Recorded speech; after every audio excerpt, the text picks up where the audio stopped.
greatest change is that we gave paramedics all of these knowledge and skills, and we empowered them to, and I've said this so many times, but I'm going to say the exact same thing again. We've empowered them with knowledge and skills so that they can make a decision in the moment when it actually matters that puts their safety first. And so now when I hear paramedics talk about a violent call or violent experiences, you even see it in their external violence incident reports. They talk about all of the skills they used, all of the things that they did to keep themselves safe, and they sound like they're an active participant in the call. They weren't just a victim of. They're proud of themselves, even after a horribly scary call, because they're talking about all of the great choices that they made and how thoughtful they were about doing it, or how prepared they felt to make those decisions. And that feeling of having control and power and the ability to protect yourself, I think is probably of recent one of the greatest changes.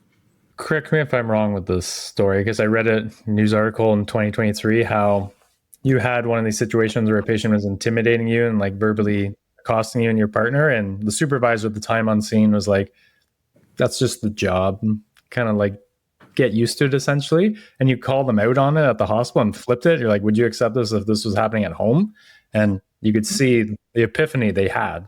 Like, oh, so it's interesting how you led your answer with that, and how just by you saying this isn't right, we need to do something and shift our mindset, and then making all this training because of it has led to more reporting and people actually feeling like they have agency in themselves now. And I've personally seen that too, since the training has gone to other services as well. So I commend you for that.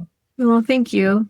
That supervisor is the one that I credit for the existence of the initial EVAP work group, when it was a work group and not a program, because it was that conversation that led to him suggesting that we create a work group and I be the lead of that work group.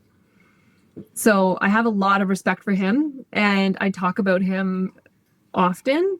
It takes a really big person and a big leader in the moment when you have an employee staring you down who's just shaking. They're so frustrated and angry at you, and like to change your perspective, the one that you've held for probably, I don't know, maybe 25 years of his career at that point.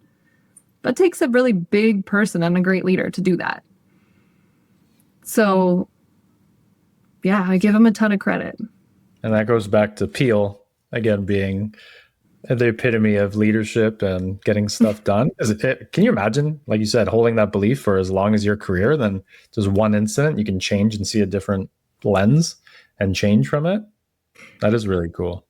So that's actually one of the things that I talk to paramedics about, because as people come into the career, or as we've created the zero tolerance for violence policy, and we have these expectations of both paramedics first and superintendents, you know, they have great expectation of the superintendents, and sometimes they don't feel that they're receiving the support that they need.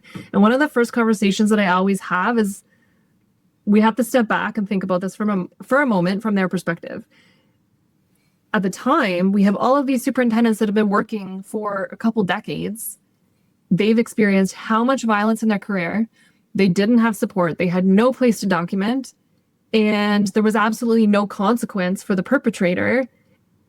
And they might very well be traumatized by these incidents that they've buried away, they haven't thought about for years. And now we're saying to them, you're going to do all of these things for everyone else. And that could be pretty difficult for them. So I always encourage there be some patience and some understanding with that in mind.